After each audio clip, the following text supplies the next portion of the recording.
बेटा policies to control inflation को हम लोगों ने आज एंड करना है। वालेकुम सलाम। पॉलिसीज टू कंट्रोल इन्फ्लेशन को हम लोगों ने बेटा आज एंड करना है और हम लोगों ने चीज़ों को बड़े गौर से देखना होगा। बेटा मेरा लास्ट क्लास में जो हमारी डिस्कशन चल रही थी वो चल रही थी इन्फ्लेशन एंड डिफ्लेशन के ऊपर। और डिफ्लेशन में मैंने आपको फर्दर दो टाइप्स बताई थी, good deflation and bad deflation. Good deflation आती है क्योंकि बेटा आपके पास एग्रीगेट सप्लाई बढ़ती है, जबकि बैड डिफ्लेशन आपके पास आती है जब एग्रीगेट डिमांड कम होती है। इन्फ्लेशन डिसइन्फ्लेशन डिफ्लेशन का केस आपको बताया गया था, डिमांड साइड पॉलिसी के बारे में बताया गया था, मॉनेटरी पॉलिसी के बारे में बताया गया था और आपको बजट के गेम बताए गए थे। बेटा बजट क्या था? Difference between tax revenue and government spending. ठीक है, बजट क्या था? Difference between tax revenue and government spending. What is budget surplus? Tax revenue ज़्यादा है, गवर्नमेंट स्पेंडिंग कम है। तो बेटा कॉन्ट्रैक्शनरी फिस्कल पॉलिसी में हम लोग बजट सरप्लस यानी कि हम लोग बुलशिट पॉलिसी ही फॉलो कर रहे होते हैं, जहाँ पर टैक्स रेवेन्यू ज़्यादा होता है और गवर्नमेंट स्पेंडिंग आपका कम होता है। ठीक है, अब ज़रा फर्दर आगे बात करते हैं। अपनी बात को हम लोग आगे बढ़ाएंगे सप्लाई साइड पॉलिसी के ऊपर।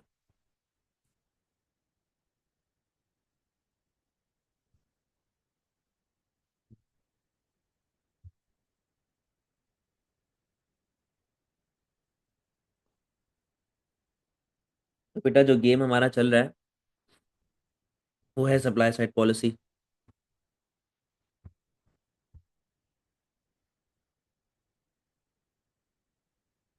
अब देखो बात सुनो।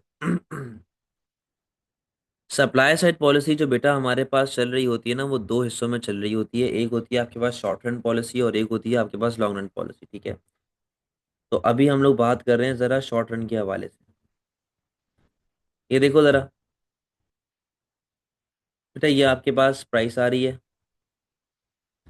ये आपके पास जीडीपी आ रहा है। ठीक है, ये आ गई आपकी एग्रीगेट डिमांड, ये आ गई आपकी एग्रीगेट सप्लाई। एएस, एडी, यहाँ पे आ रहा है आपके पास इक्विलिब्रियम लेवल ई, इनकम लेवल वाई और प्राइस लेवल पी। ठीक है ना? बेटा शॉर्ट रन पॉलिसी के अंदर क्या गेम होता है? हर वो चीज जिससे आपकी नॉर्मल सप्लाई बढ़े, हर वो चीज जिससे आपकी नॉर्मल सप्लाई बढ़े, यानी कि सब्सिडीज का मिल जाना। ठीक है, इनडायरेक्ट टैक्सेस का कम हो जाना, इनडायरेक्ट टैक्सेस का कम हो जाना, कॉस्ट ऑफ प्रोडक्शन का कम हो जाना। ठीक है, कॉस्ट ऑफ प्रोडक्शन का कम हो जाना। बेटा उसके बाद गवर्नमेंट ने रॉ मटेरियल के ऊपर जो टैरिफ लगाया हुआ था, अगर गवर्नमेंट उस टैरिफ को हटा देती है, तो टैरिफ ऑन रॉ मटेरियल अगर आप कम कर देते हैं तो बेटा उससे आपकी कॉस्ट कम होती है। अगर आप मिनिमम वेजेस को हटा देते हैं उससे आपकी कॉस्ट कम होती है। यानी कि बेटा हर वो नॉर्मल चीज जो आपने माइक्रो इकोनॉमिक्स में पढ़ी हुई है, नॉर्मल चीज जो आपने बेटा माइक्रो इकोनॉमिक्स में पढ़ी है, जिससे आपकी सप्लाई बढ़ती है, हर वो चीज यहाँ पे इम्पैक्ट क्रिएट करेगी। और ये ऐसे आगे की तरफ चला जाएगा from AS to AS1, equilibrium, equilibrium E से E1। बेटा आपके प्राइसेस पे क्या इफेक्ट पड़ रहा है? प्राइसेस फॉल हो रही हैं। एट द सेम टाइम आपका जीडीपी भी क्या हो रहा है? आपका जीडीपी भी बेटा इंक्रीज हो रहा है, क्या आपका जीडीपी भी बढ़ रहा है। तो आपके पास दो objectives, price stability and unemployment. Price stability and unemployment, price stability and unemployment. बेटा प्राइस स्टेबिलिटी भी अचीव हो गई, प्राइसेस कम हो रही हैं, अनएम्प्लॉयमेंट भी कम हो गई, जीडीपी भी बढ़ रहा है। और इसको हमने पीछे किस नाम से पढ़ा हुआ था? Good deflation. कोई मसले वाली बात बेटा?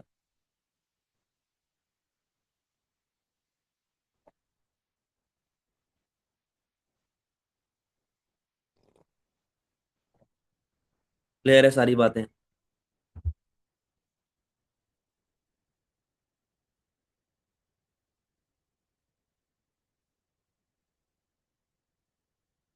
सही है।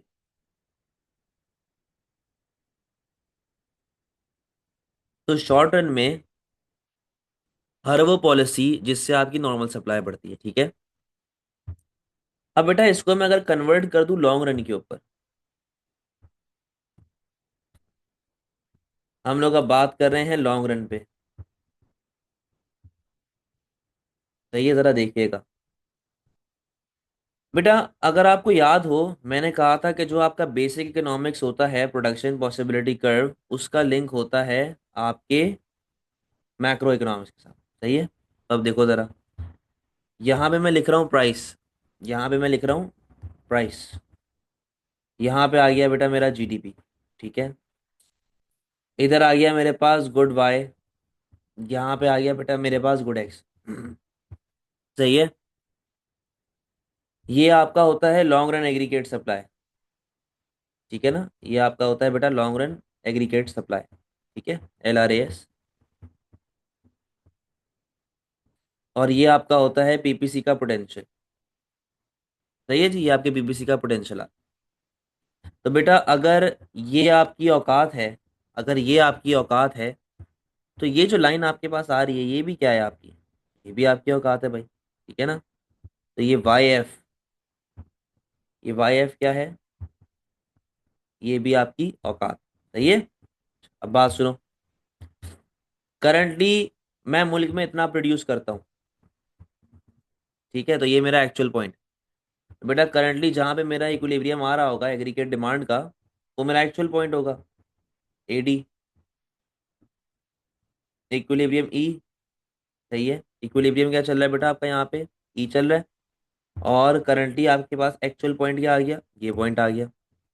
समझे। तो बेटा जो चीज वहां पे पोटेंशियल है, यहाँ पे ये है। सही है। जो चीज यहाँ पे एक्चुअल है, यहाँ पे आपके पास ये आ गई एक्चुअल पॉइंट। ठीक है जी।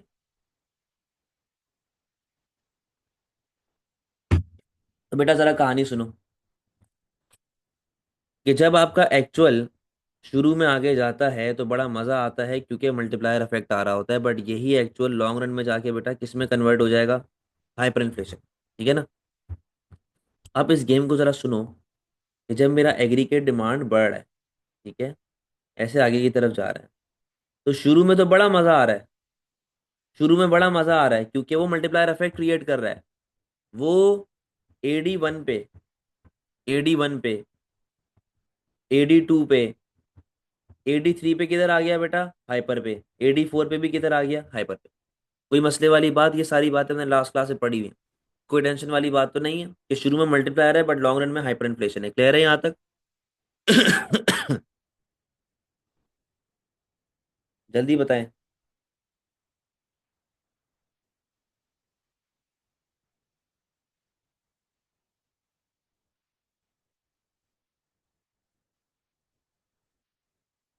जल्दी बताओ।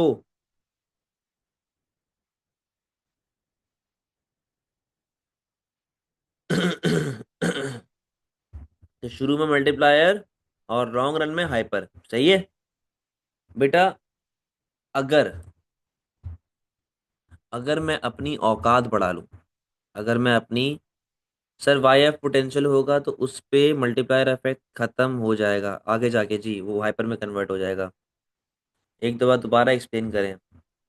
बेटा आपका एक्चुअल जब आहिस्ता आहिस्ता बढ़ता है तो शुरू में मल्टीप्लायर आता है बट लॉन्ग रन में ये हाइपर में कन्वर्ट हो जाता है। ये देखो, ये देखो, इस इक्विलिब्रियम में प्राइस भी बढ़ रही है, जीडीपी भी बढ़ रहा है। यहाँ पे प्राइस भी बढ़ रही है, जीडीपी भी बढ़ रहा है। इधर भी प्राइस बढ़ रही है, जीडीपी बढ़ रहा है। बट इधर क्या हो रहा है, प्राइसेस बढ़ रही हैं बट जीडीपी आपका सेम है। ये हाइपर इन्फ्लेशन होता है। सही है। अब बेटा बात ये है कि मैं अपने आप को हाइपर से कैसे बचा सकता हूँ। अगर मैं अपनी औकात बढ़ा देता हूँ, अगर बेटा मैं अपनी औकात बढ़ा देता हूँ, तो वापस से एक्चुअल और पोटेंशियल के बीच में गैप आ जाएगा। वापस से एक्चुअल पोटेंशियल के बीच में गैप आएगा। वापस से मल्टीप्लायर इफेक्ट की गुंजाइश आ जाएगी। यानी कि अब मैं हाइपर इन्फ्लेशन से मेरी औकात बढ़ चुकी है, आगे चला गया हूँ। तो बेटा अगर ये वाली औकात आपकी बढ़ रही है, तो इस औकात को तो भी तो बढ़ाएंगे ना यार। अब यहाँ पे देखो जरा, ये औकात कैसे बढ़ेगी, ये यूं आएगी ऐसे। ठीक है। कैसे आ गई भाई, ये आपके सामने, ये आ गया आपके पास LRAS 2। सही है। अब बेटा बात सुनो, आपकी नई औकात ये वाली चल रही है। ठीक है। और इस डायग्राम के हिसाब से बेटा नई औकात ये वाली आ रही है, दैट इज YF2। अब ये दो एडी है ना, ये दो एडी, इन दोनों को फॉलो करो। बेटा AD3 और AD4, यहां पर, यहाँ पर हाइपर पे थे, यहाँ पर हाइपर पे थे, but according to new equilibrium ये वाला आपकी प्राइसेस क्या हो चुकी हैं बेटा, पहले के मुकाबले में कम हो गई है।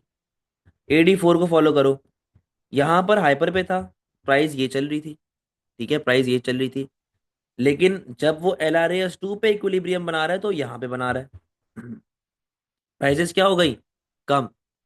और एट द सेम टाइम बेटा आपका GDP भी क्या हो चुका है, आपका GDP भी क्या हो चुका है, बढ़ चुका है। समझे बात को, तो इस तरह आप अपने मुल्क को बचाते हैं फ्रॉम हाइपर इन्फ्लेशन। कोई प्रॉब्लम वाली बात?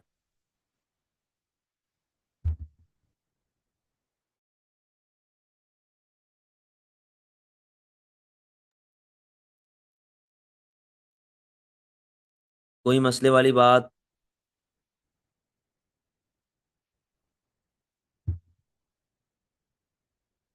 अच्छा, अब सवाल ये है कि सर कैसे होगा, औकात कैसे बढ़ेगी? बेटा ये बेसिक इकोनॉमिक्स में आप लोगों ने पढ़ा हुआ है। हर वो नॉर्मल फैक्टर जो आपके PPC की औकात बढ़ाता है, वो आपका LRAS भी शिफ्ट करेगा। एक मर्तबा इस पूरे पेज को सुकून से देख लें, जल्दी से देख लें इसको। बेटा औकात सब्सिडी की वजह से बढ़ सकती है, बट हम लोग उसको गिनते नहीं है। हम कहते हैं कि यार जब तक टेक्नोलॉजी ना आए, जब तक नई रिसोर्सेज ना आ जाए ना, तब तक औकात नहीं बढ़ेगी। समझे बात को? सब्सिडी की वजह से ऊपर वाला इफेक्ट आएगा, छोटा वाला शॉर्ट टर्म इफेक्ट। देख लो, पढ़ लो एक मरतबा इस पेज को। टेक्नोलॉजी आ जाए, ट्रेनिंग मिल जाए, स्कूल लिविंग एज कम हो जाए, रिटायरमेंट एज बढ़ जाए, नए रिजर्व्स निकल आए, इन सबसे बेटा आपकी औकात बढ़ती है। देखो जरा नीचे वाला पॉइंट देखो।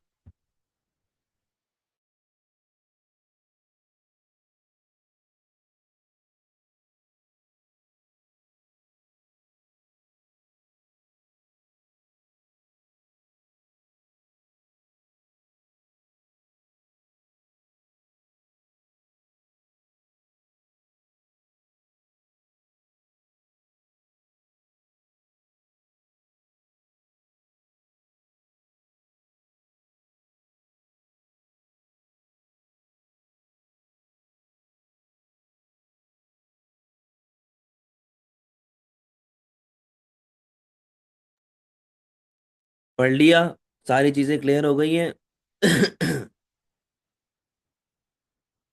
पढ़ लिया होगा आप सबने। चलो अब बेटा बात करते हैं policies to solve sir technological advancement से एक्चुअल कैसे बढ़ेगा। मैंने कब एक्चुअल बढ़ाया हुआ है?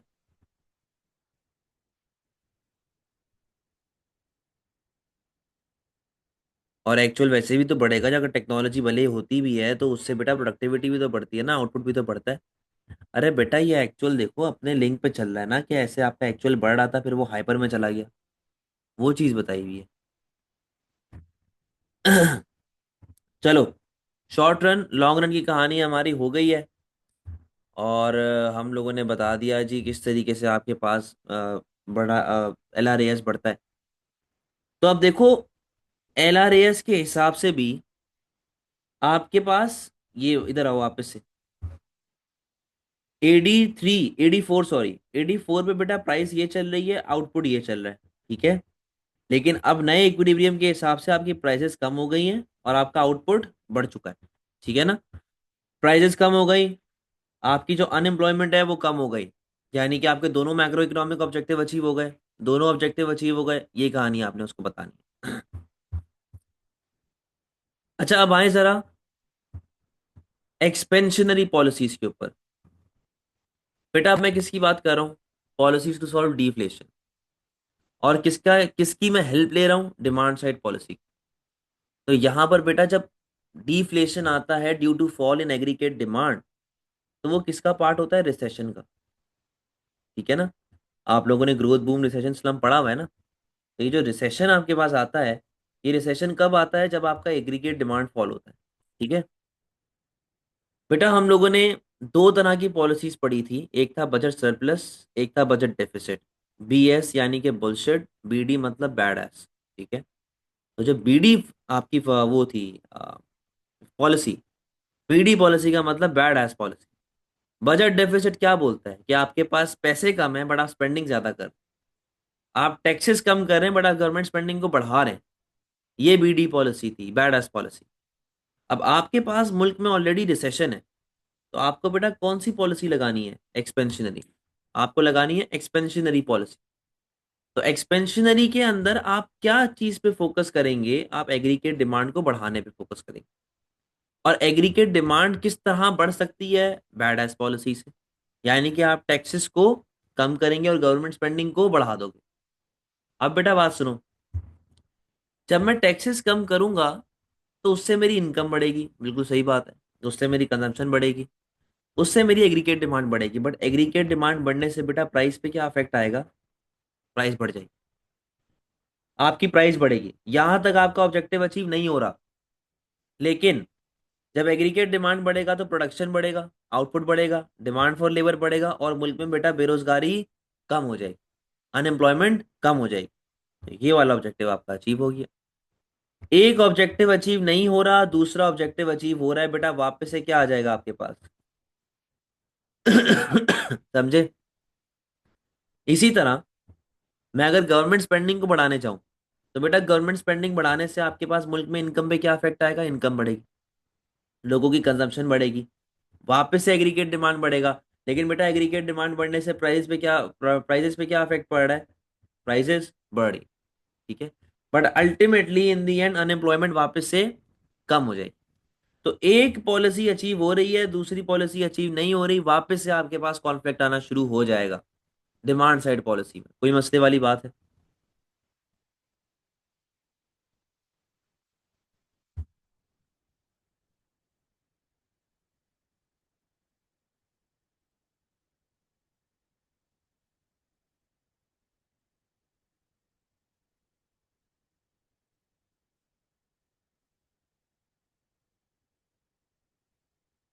नहीं, लगाने को तो लगा सकते हैं बेटा, बट वो जो है ना, कॉन्फ्लिक्ट तो आएगा ना, जिस तरह हमने पीछे पढ़ा था। डिमांड साइड में हमेशा कॉन्फ्लिक्ट आता है। अगर प्राइसेस अचीव हो रही हैं, अनएम्प्लॉयमेंट अचीव नहीं होगी। अनएम्प्लॉयमेंट अचीव हो रही है तो प्राइस अफेक्ट नहीं हो रही। मल्टीप्लायर इफेक्ट तो बेटा इसमें आएगा ना, क्योंकि टैक्सेस कम हो रहे, गवर्नमेंट स्पेंडिंग बढ़े, मल्टीप्लायर इफेक्ट वैसे ही आएगा जैसे हम लोगों ने पढ़ा हुआ है। और एक प्रॉब्लम ये भी है ना कि मल्टीप्लायर इफेक्ट तो आ रहा है, लॉन्ग रन में तो हाइपर में कन्वर्ट होने का डर है। तो ये भी इसका एक ड्रॉबैक है डिमांड साइड एक्सपेंशनरी पॉलिसी का। समझ गए?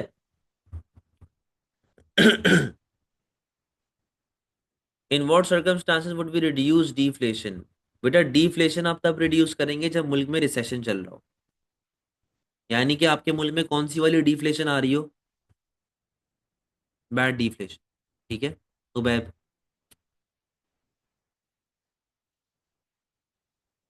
और कोई सवाल बेटा? और कोई क्वेश्चन? सारी बातें क्लियर हो गई हैं?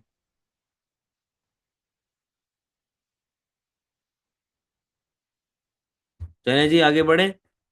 अच्छा, अब इसी को मैं देखूंगा मॉनेटरी पॉलिसी के लिहाज से, कि जी एक्सपेंशनरी मॉनेटरी पॉलिसी के अंदर हमने क्या गेम करना है।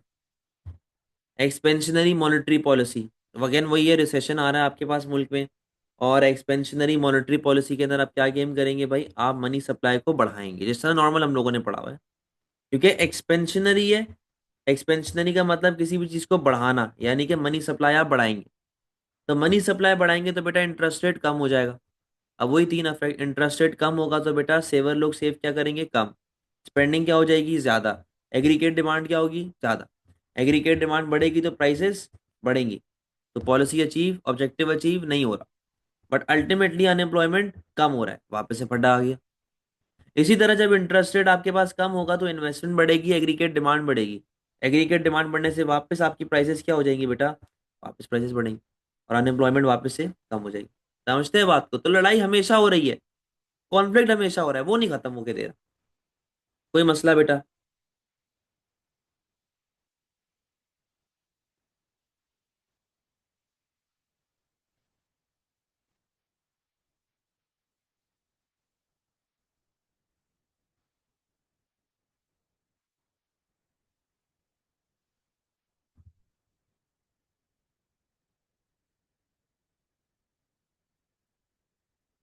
जी रिसेशन में लगेगा ये।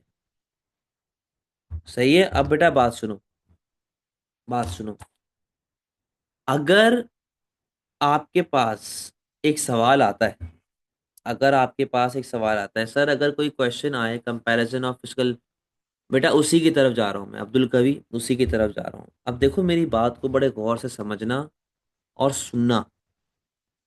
आपके पास अगर कोई क्वेश्चन आता है एग्जाम में कि जी, जहाँ पे वो कहता है कि physical policy is the best policy to solve inflation, सही है, डिस्कस द व्यू, उसने एक सवाल पूछा है। ये मैं आगे जाके नेक्स्ट क्लास में कल करवाऊंगा क्वेश्चंस। कहता है जी physical policy is the best policy, discuss the view.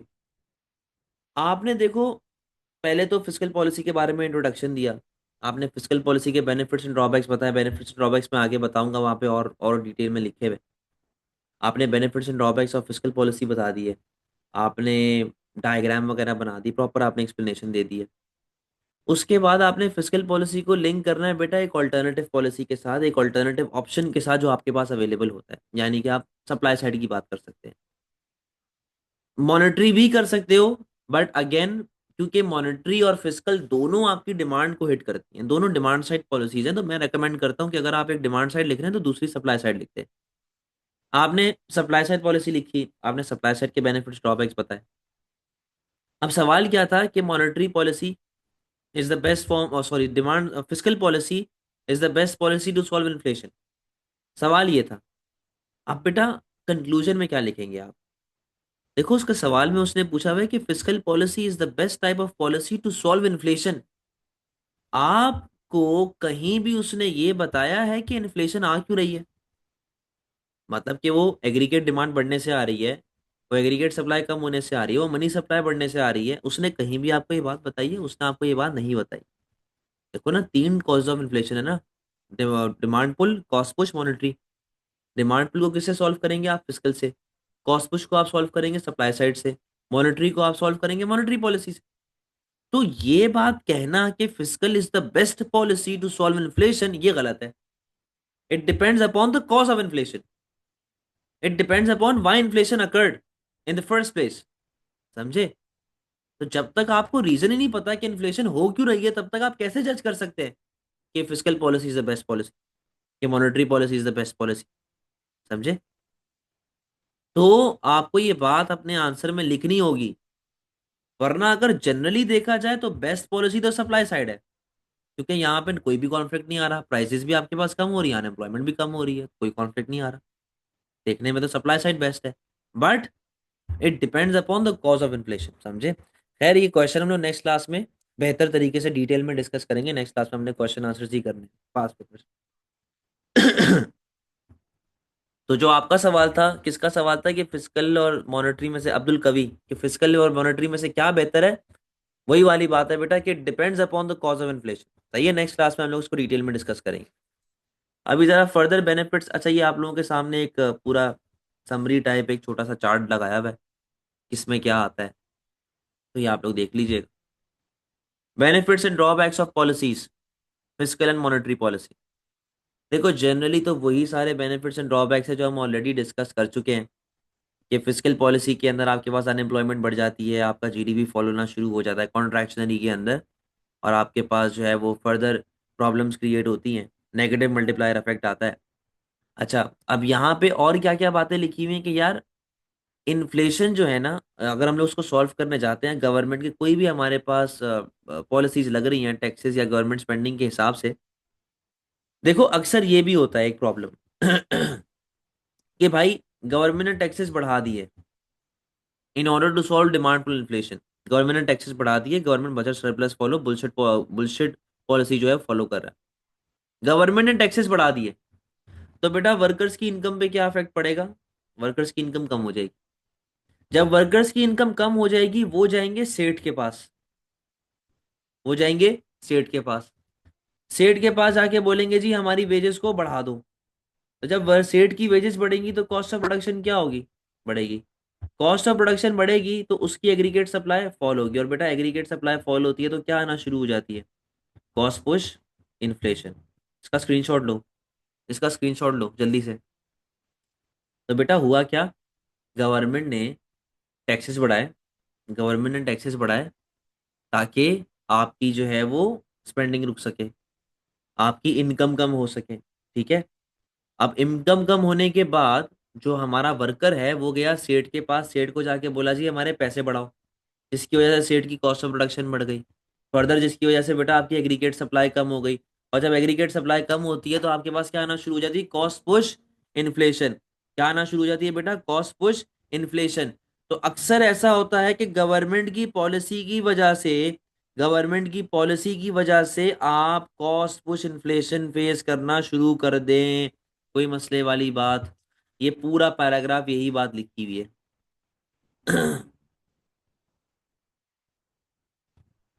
और ये भी एक प्रॉब्लम है कि अगर आप टैक्सेस वगैरह बढ़ाते रहें तो मैं दूसरी कंट्री चला जाऊं, आप क्या उखाड़ सकते हैं, मेरा कुछ भी नहीं उखाड़ सकते। समझे बात। तो मुल्क में आपके पास लेबर फोर्स कम होने का डर होता है, ये सारी प्रॉब्लम्स होती हैं। एक्सपेंशनरी के ड्रॉबैक बेटा यहाँ पे बेनिफिट्स एंड ड्रॉबैक्स लिखे हुए हैं जी, मल्टीप्लायर इफेक्ट है, फायदा हो रहा है और ये सारे बेनिफिट्स हैं। हाउएवर जब आपका एडी कंटिन्यूसली बढ़ता रहेगा तो बेटा आप कहाँ चले जाओगे, हाइपर इन्फ्लेशन के अंदर। ठीक है, तो ये एक ड्रॉबैक है जो आपके पास डिमांड साइड पे आता है। सर ये तो थर्ड पार्टी इफेक्ट है, इरेलीवेंट क्यों हो जाएंगे भाई, इरेलीवेंट नहीं होंगे। और थर्ड पार्टी कहाँ से इफेक्ट आ गया, थर्ड पार्टी इफेक्ट कैसे, थर्ड पार्टी तो वो एक्सटर्नैलिटीज होती हैं, किस तरह इफेक्ट आएगा थर्ड पार्टी। अच्छा ये बेटा एक्सपेंशनरी फिस्कल पॉलिसी के बेनिफिट्स लिखे हुए हैं इधर। इसको भी देख लीजिएगा कि भाई टैक्सेस कम होंगे, मल्टीप्लायर इफेक्ट आएगा, गवर्नमेंट स्पेंडिंग बढ़ेगी, बेसिक कहानी है सारी, कोई नई चीज आपके लिए नहीं। अफेक्टिवनेस ऑफ मॉनेटरी पॉलिसी, देखो मॉनेटरी पॉलिसी के अंदर भी सेम फिस्कल वाला हिसाब किताब चल रहा होता है। तो बेटा फिस्कल से लॉन्ग टर्म इफेक्ट में जाके कॉस्ट पुश में इफेक्ट आ सकता है ना, ये बात उसने लिखी हुई है वहां पे। इफेक्टिवनेस ऑफ मॉनेटरी पॉलिसी, ये जी मॉनेटरी पॉलिसी के ऊपर क्या बेनिफिट्स एंड ड्रॉबैक्स आपके पास, देखो benefits and drawbacks somewhat same ही है। बट एक चीज को बेटा आपने यहाँ पे समझना है कि अगर गवर्नमेंट आपका इंटरेस्ट रेट बढ़ाती है, लेट से गवर्नमेंट इंटरेस्ट रेट बढ़ाया ये सोच के कि यार लोग सेविंग करना शुरू कर देंगे, बट क्या हर बंदा ऐसा करेगा। सवाल सारा ये है ना, अगर मैं इंटरेस्ट रेट बढ़ाता हूँ, ठीक है ना, मैंने इंटरेस्ट रेट बढ़ा दिया कि जी मेरे मुल्क में लोग सेव करना शुरू करेंगे और मेरे मुल्क में जो है वो स्पेंडिंग वगैरह रुक जाएगी, कंजम्पशन वगैरह रुक जाएगी और लोगों की सेविंग जो है वो बढ़ना शुरू हो जाएगी। बट क्या लाजमी ऐसा हो, लाजमी तो नहीं है ना भाई, क्या पता कोई बंदा सेव ना करे। ए टू इकोनॉमिक्स में ए टू इकोनॉमिक्स में मैं एक पॉइंट बताता हूँ, ए टू इकोनॉमिक्स में एक पॉइंट बताता हूँ मॉनेटरी का, जहां पे मैं रिलीजन को घुसा देता हूँ बीच में कि भाई जैसे हम लोग मुसलमान हैं, हमारे लिए तो इंटरेस्ट हराम है, तो अब गवर्नमेंट कितना भी इंटरेस्ट दे दे, क्या आप सेव करेंगे, क्या आप जन्नम खरीदेंगे अपने लिए, नहीं, आप लोग सेव नहीं करेंगे इंटरेस्ट के लिए। समझे। तो it depends upon house hold, it depends upon spending pattern of house hold, it depends upon how people spend there income, how they save their income. पहली बात तो ये, ठीक है ना, तो ये उनकी स्पेंडिंग पैटर्न के ऊपर डिपेंड करता है। ठीक है। बेटा इन्फ्लेशन इज हार्मफुल और बेनिफिशियल आगे करेंगे, नेक्स्ट क्लास में करेंगे। अच्छा सर अगर बूम सिनेरियो पर हम इंटरेस्ट रेट बढ़ा दें ताकि money supply decrease, hyper inflation से बचें, तो बेटा मैं वही तो कह रहा हूँ, अगर आपने इंटरेस्ट रेट बढ़ा दिया तो क्या लाजिम है हर बंदा सेव करना शुरू कर देगा।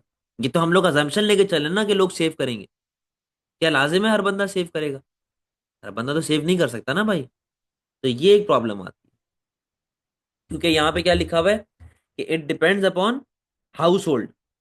कहाँ पे लिखा हुआ था भाई ये हाउस होल्ड वाली बात, यहाँ पे मैंने कहीं पे देखी थी, ये रहा। ठीक है, हाउस होल्ड। अच्छा प्लस एक और बात इंटरेस्ट रेट के हवाले से यहाँ पे लिखी हुई है कि यार अगर इंटरेस्ट रेट बढ़ता है तो इसमें सेवर का फायदा है बट लेंडर का नुकसान है, बोरोवर का सॉरी, सेवर का फायदा है बोरोवर का नुकसान है, वो बंदा जो लोन लेके बैठा हुआ है उसके लिए नुकसान है और जो बंदा सेव करके बैठा हुआ है उसके लिए फायदा है। तो ये भी एक कॉन्ट्रडिक्शन आ गई कि इंटरेस्ट रेट बढ़ने से हर बंदे को तो फायदा नहीं हो रहा, ये भी एक प्रॉब्लम आती। ठीक है।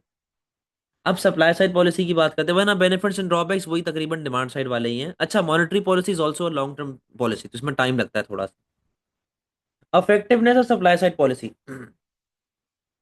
बेटा सप्लाई साइड पॉलिसी के ड्रॉबैक्स एज सच तो कोई नहीं है, बट एक बहुत बड़ा ड्रॉबैक है, वो ये है कि इसमें टाइम लैग आता है।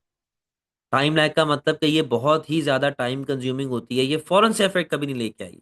बेटा आप एजुकेशन की बात करो, आप ट्रेनिंग की बात करो, आप किसी भी चीज की बात करो, ट्रेनिंग एजुकेशन में हमेशा टाइम लगता है। ये ऐसा नहीं कि आपने आज सीख लिया तो आप कल के कल मास्टर हो गए, आपको टाइम लगेगा, आपको चीजें समझने में, चीजें सीखने में टाइम लगेगा, फौरन से आप नहीं कर सकते। तो सबसे बड़ा ड्रॉबैक जो फिजिकल पॉलिसी का होता है वो यही होता है कि इसमें टाइम लैग बहुत ज्यादा इन्वॉल्व। और क्या ड्रॉबैक आप यहाँ पे लिख सकते हो कि यार ये काफी ज्यादा एक्सपेंसिव भी होता है। अब देखो गवर्नमेंट जो है वो रोड बना रहा है, इंफ्रास्ट्रक्चर बना रहा है, अस्पताल बना रहा है, पैसा लग रहा है ना भाई उसके अंदर। जब पैसा लगेगा तो ये भी एक प्रॉब्लम है कि भाई इट्स वेरी एक्सपेंसिव। ठीक है, आपके पैसे लग रहे हैं, काफी ज्यादा एक्सपेंसिव होता है आपके लिए, प्रॉब्लम्स क्रिएट कर सकता है, फंड्स की प्रॉब्लम क्रिएट कर सकता है, समझे।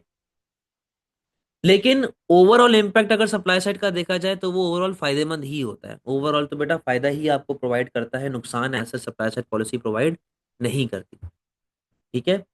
तो बेटा ये बेनिफिट्स एंड ड्रॉबैक्स थे जो आप अपने आंसर्स में यहाँ पे लिख रहे होंगे। इंशाल्लाह कल वाली क्लास में हम लोग पास्ट पेपर्स डिस्कस करेंगे इस चैप्टर के, कोई मसले वाली बात तो नहीं है।